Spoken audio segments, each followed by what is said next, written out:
कौशल्यांची सोन शिवबाची माता भाग्य कोणत्याचं हिंदवी स्वराज्याची पताका नगेवी मानाने डोलते लक्ष देऊन ऐकाने जिजाऊ बोलते माना समुद्र राजमाता जिजावणारे तिच्या मातेच्या भक्तीला तोंड त्याच्या शौर्याला तोंड अठ्ठांग आहे ते सागर सागर समान आबाल समान हिंदवी स्वराज्याची शान मराठी मानाचा धगधगता स्वाभिमान सह्याद्रीला राजमातेचा अभिमान महाराष्ट्राच्या देवळात आहे त्यांचं पहिलं स्थान जिजामासाहेबांचं अस्तित्व डोळ्यात पाणी आल्याशिवाय राहत नाही जिजामासाहेब या हिंदवी स्वराज्य स्थापनेसाठी लढला नसता तर अब्दुल खानाला सारा महाराष्ट्रात तो खाल्ला असता म्हणून म्हणते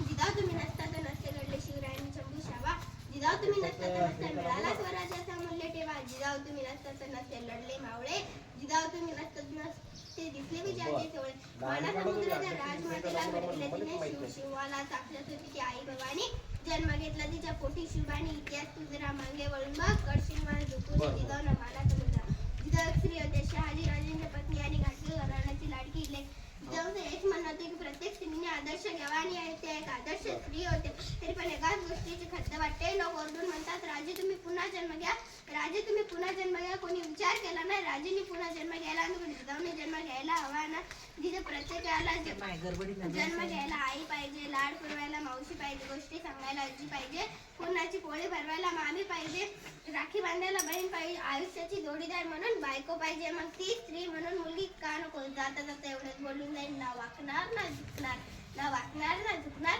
अन्यायाविरुद्ध पलटून वार करणार सन्मानाने जगणार आणि सन्मानानेच मरणार आयाबाईंची पूजा केली जाते जाऊन सांग तुझ्या बादशाला पुण्याची जहागिरी आता माता साहेबांची अर्धांगिरी चालवते हर हर महादेव.